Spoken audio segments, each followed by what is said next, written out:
Bonsoir à tous, bienvenue dans votre émission, votre projet pour la Réunion. Ce soir, je reçois à nouveau Pascal Bokikeni. Bonsoir. Bonsoir. Je rappelle donc que vous êtes atteint de la maladie de Charcot et que vous êtes aussi Swami dans l'ashram de Saint-Louis. Vous travaillez avec, entre autres, vous accompagnez l'AFM, la Réunion, Téléthon, lors d'activités ou d'événements.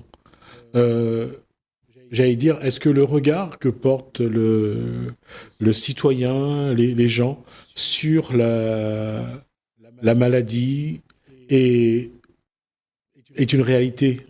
Est-ce que les gens savent ce que c'est une maladie, par exemple la maladie de Charcot? Non, pas vraiment. Les gens prennent graduellement conscience. Déjà, depuis que il y a sur Télécréole, il y a des émissions, on en parle souvent. Et puis, à travers les chansons que j'ai composées, que je rends un peu populaires, et les gens commencent à prendre conscience de ce que c'est que ce genre de maladie. Et il y a eu une marche récemment à La Réunion contre la maladie de Charcot. Il y a eu 600 personnes, selon les chiffres qu'on a pu voir, qui ont participé à cet événement. C'est quelque chose qui va aider à faire connaître, j'allais dire, le contexte de la maladie. Oui, bien sûr, mais je pense aussi que 600 personnes, c'est une réussite, mais à notre époque, c'est pas suffisant, quoi.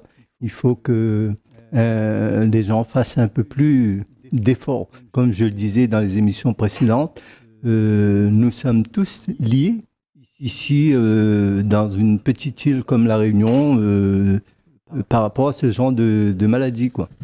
Mais il y a aussi un fait, Pascal Bokigeni, c'est que quand c'est pas quelqu'un de notre qui est proche, les gens ne s'intéressent pas trop non plus on peut pas leur reprocher, hein, je ne leur reproche rien, mais souvent ils essayent de rester loin de ça, de peur, de vivre ce genre de choses, soit d'avoir une maladie inconnue, soit d'avoir quelqu'un de proche qui a une maladie parfois incurable.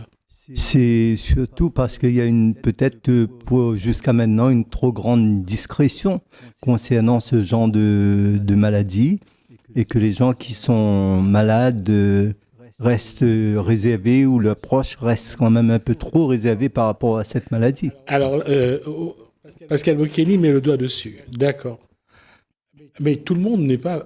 Tous les malades, les gens n'ont pas cette force qu'a Pascal Bokigeni de regarder la maladie. Et il y a quelque chose qui a dit alors, une maladie, c'est aussi un cadeau du bon Dieu. Mais tout le monde ne voit pas ça de cette façon-là. Je pense avoir montré que tout le monde peut le faire. Et moi, je peux dire que je suis pas seulement gâté, mais je pourrais dire béni parce qu'il s'est produit encore un événement assez exceptionnel dans ma vie concernant une pathologie dont on en parlera plus la prochaine fois. J'ai décidé de me dévouer, par exemple, à la cause de l'AFM Téléthon, qui milite, qui travaille pour la recherche des maladies neuromusculaires, des maladies rares. Et maintenant, je peux dire que je ne regrette à aucun moment tous les moments à travers lesquels je suis passé parce que ça a pu contribuer à apporter quelque chose de plus, une plus grande ouverture et moins de discrétion concernant les maladies rares, les maladies neuromusculaires. Ça veut dire qu'aujourd'hui, Pascal Bokigeni va confier totalement son corps à la science dans la quête pour comprendre qu'est-ce qu'il a vraiment comme pathologie? Oui, bien sûr, pas seulement mon corps, je pense avoir donné mon âme à Dieu. Et le reste, c'est au service de la recherche. Comme je le disais dernièrement, la science et la religion sont deux compagnons éternels pour l'être humain et ça peut lui permettre d'atteindre Dieu beaucoup plus vite, avec beaucoup plus de sérénité. C'est pas un paradoxe que de confier plus sa vie à la science plutôt qu'à Dieu? Je ne confie pas plus ma vie à la science. Je donne, quand l'âme, c'est la source de vie de chaque individu, je donne mon âme à Dieu et le reste, je le mets au service de Dieu même en me proposant, mon soutien à la recherche médicale. J'allais dire que la science, la recherche, c'est aussi quelque chose de Dieu. C'est pas à part, hein, tout vient de Dieu. Dans la foi de celui qui croit en Dieu, tout vient de Dieu, donc ça reste dans ce cercle-là, quoi. Oui, alors il y a un grand sage en Inde qui s'appelle Sri Ramakrishna Paramahamsa. Il disait que la meilleure des choses que l'on puisse faire en ce monde, c'est de servir Dieu à travers les êtres humains. Alors, aujourd'hui, quelles vont être les démarches? Comment Pascal Bocchini va être un élément que la science, la recherche va accompagner dans la quête déjà de la compréhension de la maladie, de la pathologie, et après peut-être de la mise en place de la recherche pour un remède? Déjà, moi, ce qui me motive encore davantage, c'est l'accompagnement dont j'ai pu bénéficier, l'accompagnement de la médecine, des médecins, de l'encadrement médical. Et c'est quelque chose qui tous les jours est vivant dans mon cœur. Et ça a développé pour moi un sentiment de bonheur, de paix. Alors, on ne sait pas comment pouvoir remercier la bonne volonté, tout ce que ces gens m'ont apporté. Alors, j'ai trouvé là une voie, c'est d'être ensemble avec tous ces gens pour essayer d'apporter quand même 1% de soutien à la recherche médicale. La question, c'est est-ce que aujourd'hui l'environnement, est-ce que également ceux qui sont dans la religion que vous côtoyez, est-ce que des proches, est-ce que ces personnes portent un regard critique sur les choix de Pascal Bocchini? Si jamais en ce moment il y a un regard critique, je pense que je pourrais qualifier ça de normal. Mais avec le temps, les gens changent dans le bon sens, quoi. Tout le monde mérite d'avoir sa chance dans le même sens que d'avoir une meilleure compréhension. Pascal Bocchini, de savoir que demain, la recherche va utiliser votre corps, tout ce que vous êtes pour essayer de comprendre la maladie, pour essayer de comprendre ce qui se passe. On a l'impression que pour vous, vous venez de gagner quelque chose d'extraordinaire. Oui, pour moi, c'est mon punya karma. On appelle ça un karma bénéfique, d'avoir eu la possibilité de servir à quelque chose qui peut améliorer les choses dans le bon sens. Pour moi, c'est une forme de prière aussi. Mais tout le monde ne regarde pas ça de manière positive. Il y a des regards qui sont peut-être parfois un peu critiques, non? Oui, sans doute, mais en tout cas, je pense que ça, c'est normal. Laissons le temps faire les choses et ça va aller dans le bon sens. Et justement, dans cette démarche-là, aujourd'hui, on voit parmi ceux qui sont atteints de myopathie, atteints de maladies qu'on appelle maladies rares. Ce n'est pas évident parce qu'il faut de l'argent pour la recherche. Déjà, il faut d'abord identifier la maladie, ce qui n'est pas toujours chose facile. Il faut après voir s'il est possible de trouver un remède. Tout ça demande de l'argent. Et c'est là, souvent, où le problème se pose, c'est que la science fait des choix, la recherche fait des choix, et parfois, l'individu ne tire pas le bon numéro. Alors, c'est la raison pour laquelle je me suis associé, par exemple, à l'AFM Téléthon. C'est surtout ça, motiver davantage de gens, motiver de plus en plus la population pour soutenir le Téléthon, car le Téléthon fait de la recherche pour les maladies rares, pour les maladies neuromusculaires. Et ensuite, le fruit de la recherche du Téléthon n'est pas commercialisé, mais offert gratuitement à la médecine. D'accord. Alors, quelle va être, dans les semaines, les mois à venir, comment Pascal Bocchiani va évoluer? Est-ce que c'est dans la spiritualité? Est-ce que c'est plus souvent dans le service de recherche d'un hôpital? Comment va se faire cette démarche? Quelles que soient les actions que je mène actuellement, et toutes mes actions sont, disons, illuminées, éclairées, surplombées par la spiritualité. Donc on ne peut pas, par exemple, dissocier un bras d'un corps. D'accord. Ben, ce qui veut dire que, est-ce que ce nouveau contexte qui se pose pour Pascal Bocchiani l'incite à aller plus loin, toujours plus loin, à essayer de voir comment lui aussi peut, pas seulement pour lui ou pas seulement pour la recherche, mais pour les autres malades. Comment faire en sorte que les autres malades profitent de sa vision des choses, profitent de sa positivité, profitent de ce côté toujours positif qu'il voit de la vie. Bon, déjà, en ce moment, la communication passe à travers les émissions que je fais sur Télécréole. Et après, il y a un autre projet très important actuellement.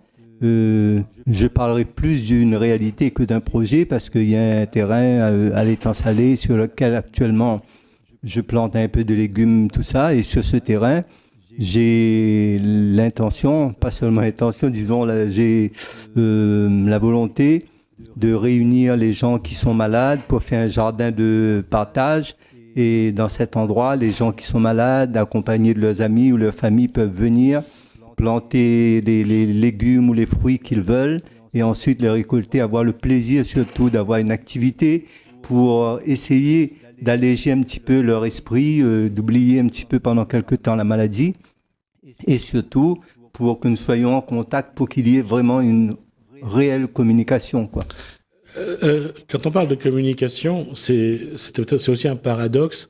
Généralement, les malades ou leurs proches sont souvent isolés dans leur coin et on a, quelle que soit je dirais la structure, l'institution, où on a du mal à trouver un moyen de les réunir pour qu'ils se voient, pour qu'ils ne serait-ce boire un verre ensemble, pour échanger, pour parler des difficultés qu'ils pourraient peut-être partager, porter à plusieurs. C'est ça l'objectif? Oui, voilà, le but de ce projet, c'est surtout ça. Et puis, les gens de bonne volonté, tous les gens. Quand je dis que je vais faire pour les gens malades, pour les handicapés, ça ne veut pas dire que les gens qui ne le sont pas, qui ne sont pas les bienvenus. Au contraire, vos idées, votre soutien est le bienvenu. Plus qu'il y a de monde, plus qu'il y a des idées, et mieux le projet aboutira. Donc, c'est quelque chose que ça fait des années que les gens essayent, c'est de casser un peu la solitude dans laquelle sont les malades, sont les proches des malades, sont les aidants. Et je n'ai pas vu au cours de ces 30 dernières années vraiment la mise en place d'un projet qui est, hormis un événement sur une journée, hormis un événement exceptionnel, c'est pas simple de réunir des personnes malades, de réunir leurs proches, d'avoir un vrai échange. Ça peut changer quelque chose? Oui, ça va changer. Surtout que par rapport aux autres organismes qui existent, où il y a dedans, disons, un peu trop de business, c'est surtout du business et c'est pas avec un sentiment réel de solidarité, d'amour qu'on le fait. Moi, je le fais parce que moi-même, je suis affecté par la maladie, par une maladie rare ou très rare. Et je le fais parce que j'ai ressenti moi-même ce que c'est que la solitude, ce que c'est que la peine, tout ça. Donc, je pense pouvoir comprendre tous ceux qui sont dans cette situation. Et c'est avec cet esprit que je voudrais que ce genre de projet voit le jour vraiment, quoi. Est-ce que c'est peut-être un drôle de le dire, des personnes comme Pascal Bocchiani qui ont envie de rassembler les gens, les malades, de faire en sorte qu'il y ait une rupture avec la solitude, que les gens se rencontrent. Il y en a quelques-uns sur cette île de la Réunion. Mais chacun est souvent dans son coin, souvent chacun essaye de le faire à sa façon, et les gens, parce qu'ils doivent faire beaucoup de choses, s'essoufflent et à un moment donné abandonnent parce que ils peuvent pas tout porter. C'est ça j'allais dire, c'est ça l'équation qu'il faut résoudre. Oui, surtout, il y a quelque chose d'important qui me vient à l'esprit tout de suite. N'oubliez pas que celui qui peut tomber malade, ce n'est pas seulement celui qui est pauvre, seulement celui qui n'est pas intellectuel, tout le monde. Et souvent on voit trop de bureaucratie dans la maladie même. Quand je regarde, je ne mâche pas mes mots. Par exemple, sur la réunion première, pour être invité, il faut être vraiment un bureaucrate. Il faut être un grand intellectuel. Mais si on est malade, on n'est pas obligé d'être quelqu'un de connu, etc., tout ça. Et c'est à la queue leu, quoi. Mais je trouve qu'il y a un peu trop d'injustice et de barrières. Ça aussi, ça freine le dialogue, la communication entre les gens qui sont malades et qui ont besoin d'être entourés par des gens avec qui ils peuvent communiquer, peut-être se soulager un peu plus sur le plan psychologique parce qu'ils sont malades, quoi. Dans ce cas-là, ça fait appel à quelque chose qu'on appelle la solidarité. Et quelque part, encore une fois, parfois on ne voit pas beaucoup de solidarité autour des malades, autour des proches. On voit souvent des gens qui se retrouvent seuls chez eux, souvent devant un écran, que ce soit l'ordinateur ou la télé, et d'être sur les réseaux sociaux ou Internet pour pouvoir exister un peu, pour avoir la sensation de vivre. Ça, là aussi, pour casser cette solitude, cet isolement, ça va demander beaucoup d'investissement. Alors, surtout quand on est malade, il faut oublier qu'on doit tenir son rang. J'ai rencontré des gens qui sont malades et très malades même. Dernièrement, je ne citerai pas de nom, j'ai rencontré quelqu'un qui était quelqu'un d'assez aisé sur le plan financier, qui était atteint de maladie que j'ai rencontré. La personne m'a rencontré, je lui ai parlé, j'ai discuté beaucoup avec la personne. Peut-être que la personne pensait que je voulais m'approcher de lui pour avoir plus de crédibilité, mais ça ne m'intéresse pas. Je suis à temps complet, même avec ma maladie. Je pense que je suis comblé et que la cruche, elle est pleine, quoi. Elle est pleine et c'est pour ça que j'offre à boire un petit peu à toutes les autres personnes, tout ça. Quand on est malade, il n'y a plus de classe, on est tout simplement malade. Alors on doit vraiment agir avec le même esprit, quoi. Pascal Bocchiani, il nous reste 3-4 minutes. Quel appel lancer en faveur des personnes porteurs de maladies ou d'un handicap ou leurs proches pour faire ce projet, pour faire que ce terrain à l'étang salé rassemble le plus grand nombre de personnes en nécessité et faire en sorte qu'il y a une rupture de solitude et que enfin les gens se rencontrent et parlent aussi, pas seulement de la maladie comme un poids, mais comme une épreuve de la vie qu'il faut surmonter. Oui, c'est surtout que ce sera un jour, on pourra se dire, grâce à ma maladie, ça m'a permis de rencontrer des gens qui sont vraiment bien, qui m'ont beaucoup apporté. Pour moi, c'est le cas. Et pour beaucoup d'autres, ça peut être le cas aussi. Que même si on est malade, au moins pour un court instant, on met de côté ce poids de penser que je suis malade. Je suis malade, mais je suis bien, je suis heureux et je suis léger, quoi. Et puisqu'on était sur ce point-là, déjà d'une part, cette maladie vous a amené sur une route différente. Vous êtes allé chercher, vous avez rencontré d'autres malades, vous avez rencontré le docteur Carto, par exemple. Ça, c'est un chemin de vie, tout simplement. Oui, j'ai rencontré des gens extraordinaires. Et en passant, je voudrais remercier par exemple, madame la directrice de la FM Téléthon, la responsable de la délégation, la responsable de la coordination, et puis tous les médecins du service des maladies rares de l'hôpital de CHU de Saint-Pierre, parce que tous ces gens, ils m'ont laissé, à aucun moment, ils m'ont montré que j'avais perdu cette liberté d'expression concernant ma maladie, concernant ma façon de voir. Ils m'ont donné la possibilité aussi de m'épanouir dans un domaine qui est un peu différent de la religion. Et c'est pour ça que je pourrais qualifier, dire que sur le plan religieux et spirituel, j'ai également, au lieu de régresser, depuis que je suis malade, je pense avoir franchi un pas de plus encore. Alors, merci pour d'avoir terminé cette phrase-là. On développera après, à moins que vous vouliez rajouter. Oui, je voudrais donner un numéro de téléphone où les gens pourront me contacter pour pouvoir visiter le site déjà sur l'étang salé, où il y a déjà pas mal de choses qui sont plantées sur le terrain. C'est le 06 92 71 84 41 et on a tous besoin de votre soutien pour apporter un peu plus de bonheur et de joie à tous ceux qui sont malades. Merci Pascal Bocchicani, merci à vous de nous avoir suivis. Merci Hélène, merci François, je vous dis à bientôt.